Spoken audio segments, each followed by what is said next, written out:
అందరికీ నమస్కారం. Welcome to Siriraj food. నేను మీ సిరి. ఈరోజు మనం టేస్టీగా, ఈజీగా మంచి స్నాక్ అయితే తయారు చేద్దాం. చిన్న పిల్లలైతే భలే ఇష్టంగా తింటారు. టేస్ట్ విషయానికొస్తే చాలా అంటే చాలా బావుంటుంది. ఈ వీడియో మీకు నచ్చితే తప్పకుండా like, share and subscribe friends. తక్కువ టైంలో చేసుకునే ఈ రెసిపీ కోసం ముందుగా ఒక కప్పు బియ్యాన్ని నైట్ కానీ 2, 3 గంటల ముందు కానీ నానబెట్టుకోవాలి. ఇక్కడ నేను రేషన్ బియ్యం ఒక కప్పు నానబెట్టా అనమాట. ఈ బియ్యాన్ని శుభ్రంగా కడిగేసి మిక్సీ జార్‌లో వేసుకొని ఒక్క చుక్క నీళ్లు పోసి పిండి మెత్తగా అయ్యేలా మిక్సీ పట్టుకోవాలి. చూసారు కదా, పిండనేది ఈ మాత్రం నలిగితే సరిపోతుంది. ఇందులోకి మనం పప్పులు కానీ, పిండి కానీ ఏమీ వేయాల్సిన అవసరం లేదు. ఈ పిండిలోకి మనం ముందు ఉడికించి పెట్టుకున్న ఆలుగడ్డని ముక్కలుగా కట్ చేసి వేసుకొని ఇంకొకసారి మెత్తగా అయ్యేలా మిక్సీ పట్టుకోవాలి. రుచికి సరిపడా ఉప్పు వేసి ఇలా మెత్తగా మిక్సీ పట్టుకున్న తర్వాత ఒక గిన్నెలో పోసేద్దాం. మన ఛానల్లో ఇంకా చాలా మంచి మంచి వీడియోస్ ఉన్నాయి. క్విక్‌గా చేసే స్నాక్స్, స్వీట్స్ అన్నీ ఉన్నాయి. కుదిరితే ఒక్కసారి చూడండి. వీడియోస్ మీకు నచ్చితే తప్పకుండా సబ్స్క్రైబ్ చేయండి.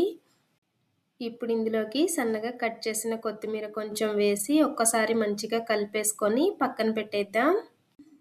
ఇప్పుడు ఇందులోకి అదిరిపోయే మంచి చట్నీని తొందరగా చేసేలా తయారు చేద్దాం. గ్యాస్ మీద కుక్కర్ పెట్టుకొని ఒక 5, 6 పచ్చిమిర్చి, అలానే ఒక 2 టమాటా, ఒక చిన్న కప్పు పల్లీలు, ఒక టీ స్పూన్ జీలకర్ర, ఆవాలు, అలానే కొంచెం సోంపు వేసుకొని కొన్ని వెల్లుల్లి, అలానే ఒక 2, 3 ఉల్లిగడ్డ ముక్కలు వేసుకొని రుచికి సరిపడా ఉప్పు, అలానే చిన్న కప్పు నీళ్లు పోసుకొని కుక్కర్ మూత పెట్టి 2 విజిల్స్ రానిచ్చామంటే ఇవన్నీ మంచిగా ఉడికిపోతాయి. ఈ చట్నీని ఉడికించి చేసినా కానీ ఇడ్లీలోకైనా, దోసల్లోకైనా, ఇలా చిట్టి పునుకుల్లోకైనా టేస్ట్ అయితే అదిరిపోద్ది. ఒక్కసారి ట్రై చేసి చూడండి. ఒక 2 విజిల్స్ తర్వాత చూసామంటే ఇవన్నీ చక్కగా ఉడికిపోయినాయి కదా! వీటిని పక్కన పెట్టేసి గ్యాస్ మీద కళాయి పెట్టుకొని ఒక 2, 3 ఇంచులు సుమారు నూనె పోసుకొని నూనె వేడయ్యేసరికి అయితే మనం ముందు కలిపి పెట్టుకున్న పిండిని ఇంకొకసారి మంచిగా కలిపేద్దాం.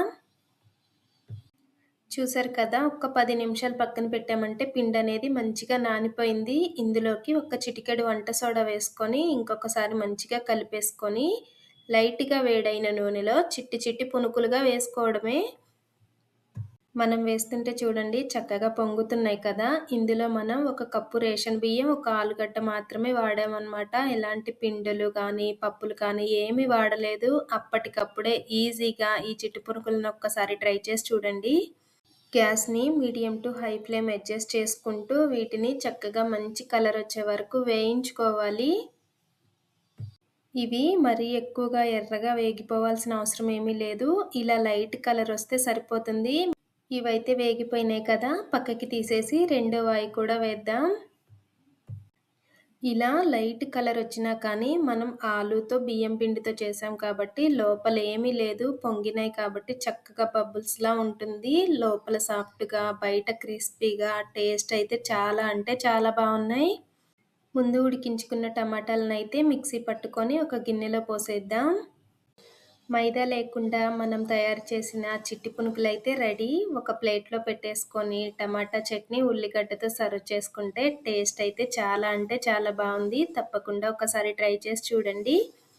ఈ వీడియో మీకు ఎలా అనిపించిందో కామెంట్ చేయండి. ఈ వీడియో మీకు నచ్చితే తప్పకుండా లైక్ చేయండి, షేర్ చేయండి, సబ్స్క్రైబ్ చేయండి. రేపు ఇంకో మంచి వీడియోతో మళ్ళీ కలుసుకుందాం. By bye friends.